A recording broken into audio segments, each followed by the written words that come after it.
So this is class 149 on the Golden Doves. And I'm in the beautiful state of Vermont, somewhere in the forest.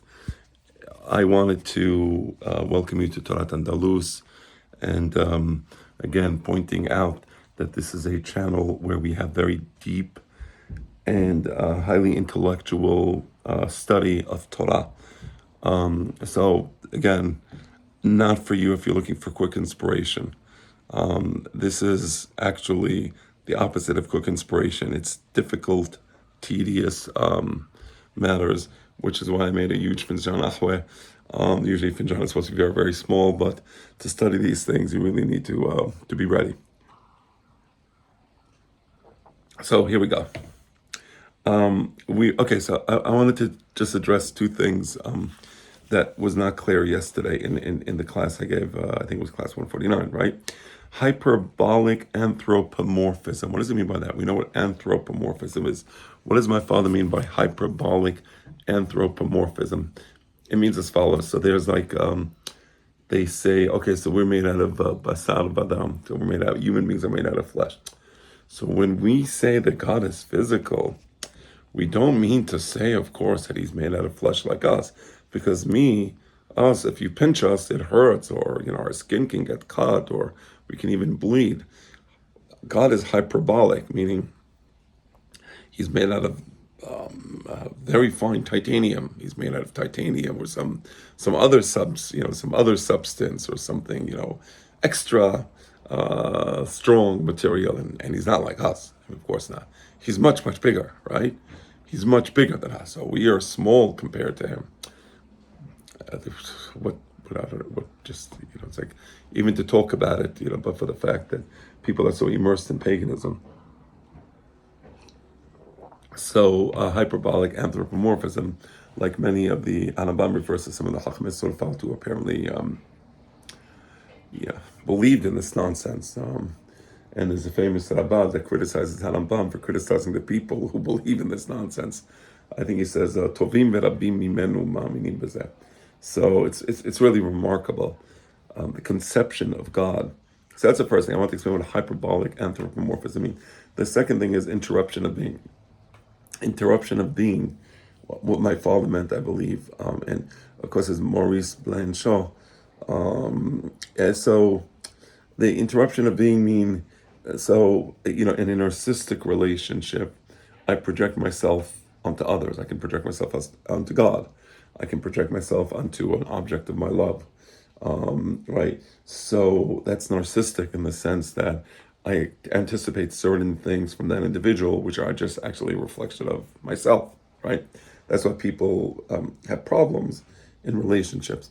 Interruption of being is one of the great therapies for any couple who are having trouble, is to interrupt your being, which is to say, realize that it's always your presence and your beingness that matters. The minute that you interrupt your beingness completely, it has to be an interruption, and then you open yourself up to understanding what the other person is even talking about, right? Because oftentimes we don't even understand what they're saying, right? So that's called interruption of being, okay? I believe that's what Maurice Blanchot meant as well. So interruption of being on the bottom of page 82, however, is grounded in the irreducible distance between the speakers. The strangeness of the other can never be punctured, right? So we spoke yesterday about Bet Shammai and Bet Hillel. How can Bet Shammai believe that Sarat Bat is muteret layavam? It's scandalous from our perspective, but there's the interruption of being. Give up your own presence, and you don't have to accept the other person, but at least open yourself up to understanding the presence, or to experiencing the presence of the other person. And that creates strangeness, because there's two ways, meaning one extreme is I subsume everybody else in myself. That's narcissism. And the other is I can allow myself to be the object of narcissism. So there's many, let's say, women who are in abusive relationships because they accept the other person, husband, imposing himself narcissistically and abusively upon her. So that's another thing where you give up yourself completely. Here it's an interruption. So it's neither. You're not being narcissistic, subsuming somebody. You're not allowing yourself to be subsumed. There's an interruption of being where you open yourself up to understanding the presence of the other. And it's strange now that you experience the other, precisely because you didn't give up your own identity and your own self. Right. So, interruption of being, however, is grounded on the irreducible distance between the speakers. That's precisely the point. The strangeness of the other can never be punctured. And now my father's going to bring a quote from Maurice Blanchard. There remains another modality without mode. I think by another modality without mode, Blanchard meant, usually when you speak of a particular modality, so there's certain rules and certain expectations. And this modality, there is no mode, meaning there is no rules or expectations. We can't quite categorize it. This time there is no unifying effort, right? There is no effort for me to subsume the other or for the other to be subsumed by me, right?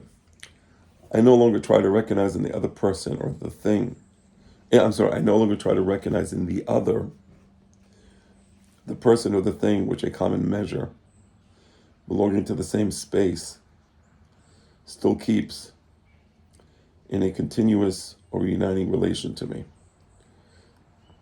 So in this mode of individuality or individuation and respecting everybody, the other's individuality or individuation, while I respect my own, of course, right? So I'm not trying to recognize in the other person some sort of common measure. For example, we're both in this room, and therefore we have this certain identity, a common denominator. We're both in this space. I'm not doing that anymore. That's not how I'm relating to the other person, right? So I'm no longer trying to recognize in the other, right? Because I need that in order to unify with the other person. I need some common measure. So we're in the common space. We both come from, oh, you're from Nebraska. Are you from Topeka? Are you from here? Right. So that's a common space, right? Some sort of common measure. Uniting me with the other person. Oh, you went to Columbia University. Oh, wow. I went to Columbia University. Right. Right. So that type of conversation. So Maurice Blanchard is saying, I'm not talking about that.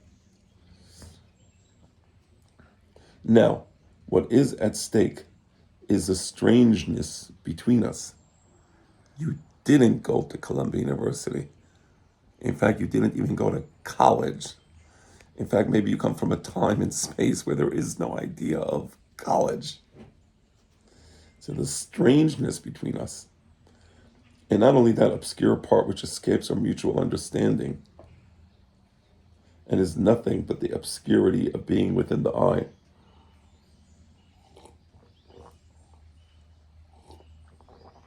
Right. So it's a bit obscure because I'm within my own I and you're within your own I, and there is no common uniting common denominator. But there is the I. The singularity of the singular I, says Maurice Blanchard. It's not just that I'm an I and that I'm singular, right?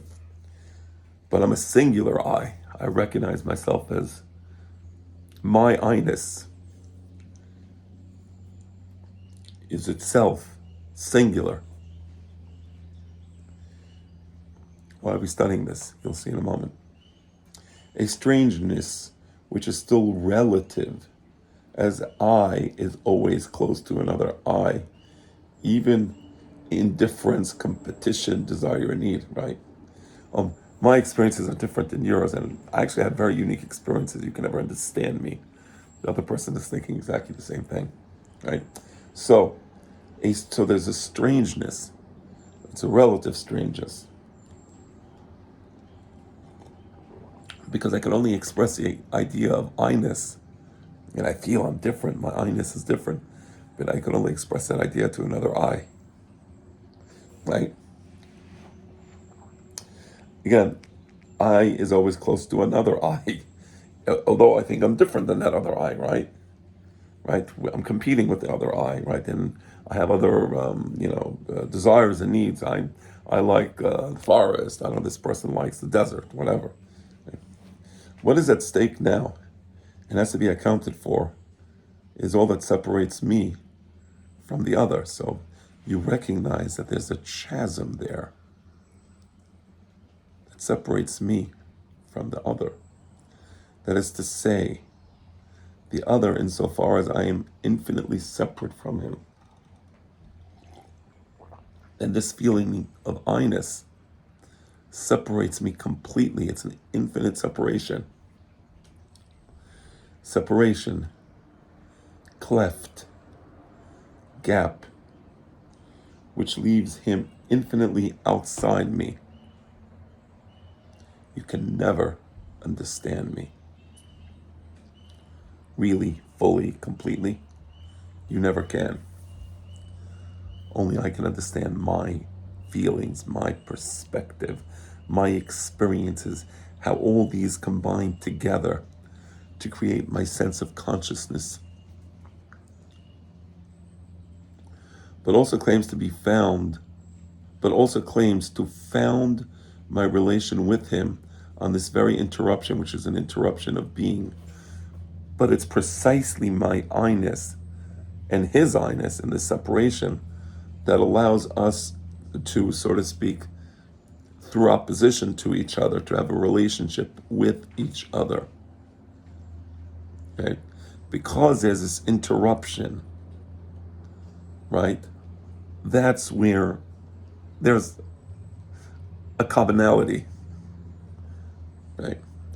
The interruption of being, otherness through which he is, I must repeat, for me, neither I nor another existence, nor a modality or moment of universal existence, nor a super existence, God or non-God, but the unknown in its infinite distance.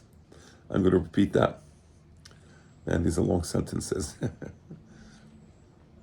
It's like, I'm just going to, in the top of page 83 for those following. Insofar as I am infinitely separate from him, right? Every I is separate from every other I. It's irreducible. You can't crack it, right? Separation, cleft, gap, which leaves him infinitely outside of me. You'll never enter me, and I'll never enter you. But it also claims to found my relation with him on this very interruption. So it's an interruption where there is commonality, right? Which is, the Gemara says, Nimsak al kalato takanato, right? Which is an interruption of being, right? So when we talk about interruption, your presence interrupts my presence, my beingness. Otherness through which he is, I must repeat, from me, neither I. So he's not me. He's everything that is outside of me.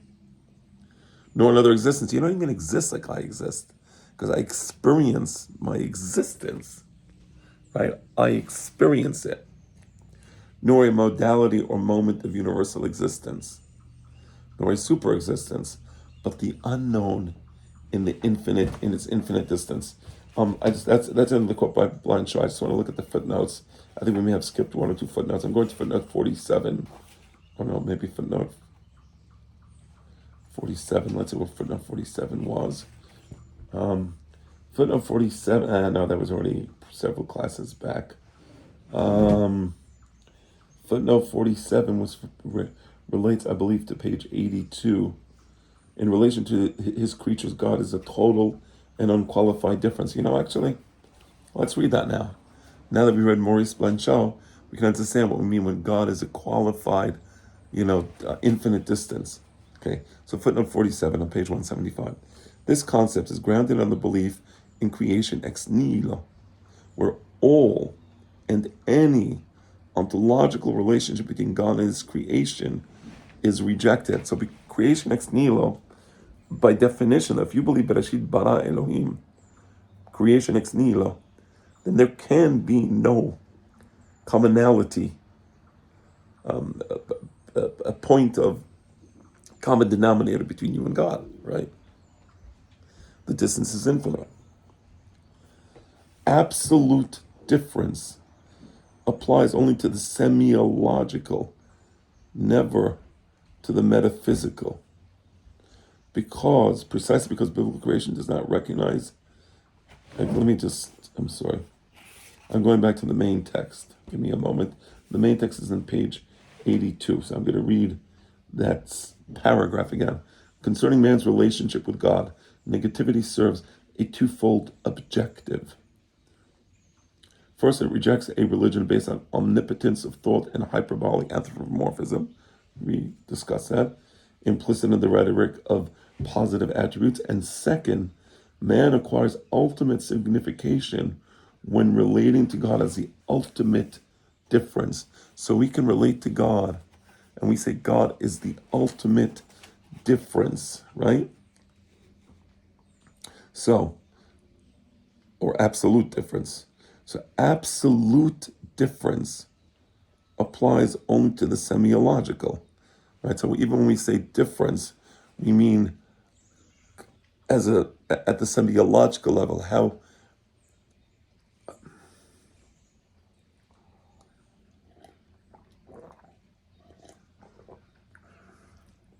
there's a semiological relationship between us and God.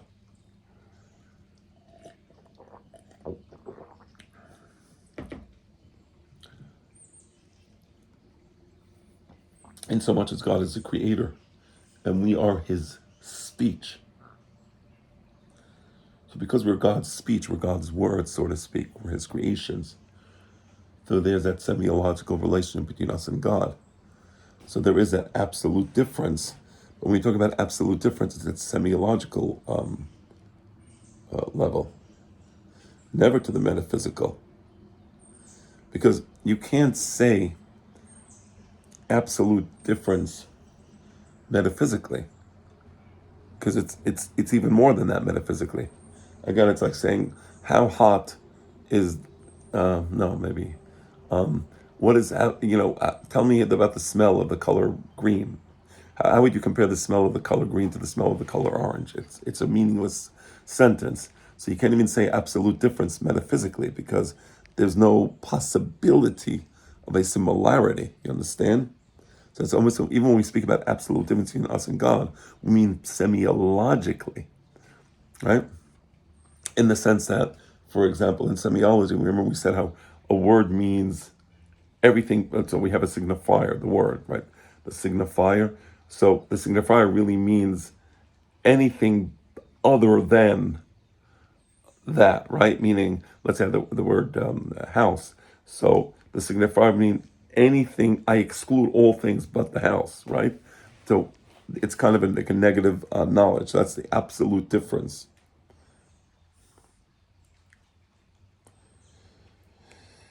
So absolute difference applies only to this. Okay, precisely because biblical creation does not recognize any similarity between God and his creation, any relationship between him and his creation must be semiological. That is, it must be predicated on the unqualified difference between him and what he created, right? And I kind of got into that a little more. So that was footnote 47. And then there's footnote 49, which is what we're up to. And let me see if there's any other footnotes that we're going to be doing. Yeah, footnote 53 has something. Okay, let's see if we can finally get closer to finishing this section. Freedom, language, and negativity. Maimonides' doctrine and that's my father's writing. Maimonides' doctrine of negativity expresses this unique type of relationship, possible only between God and his creations.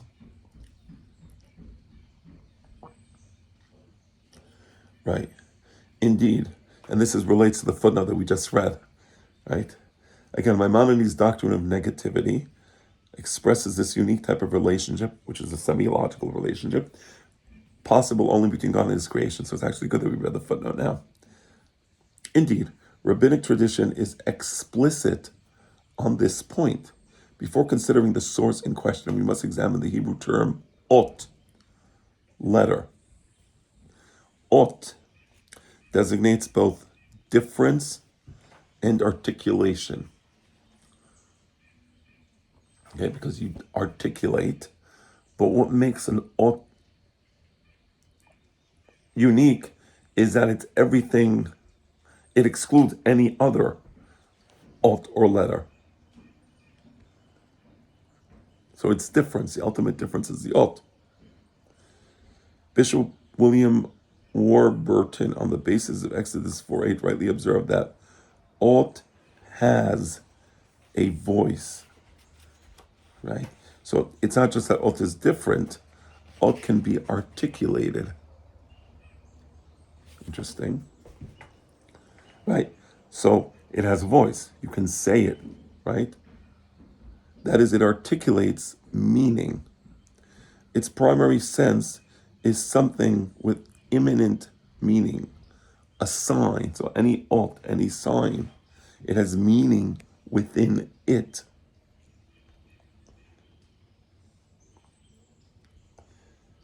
Right? A portentous sign, a distinctive mark. Hence, its most common sense is letter of the alphabet, the most basic element of articulation. So next class, and I really hope the next class we finally finish section 3, freedom, language, and negativity, we'll discuss the idea of ot, because there's a lot to say here.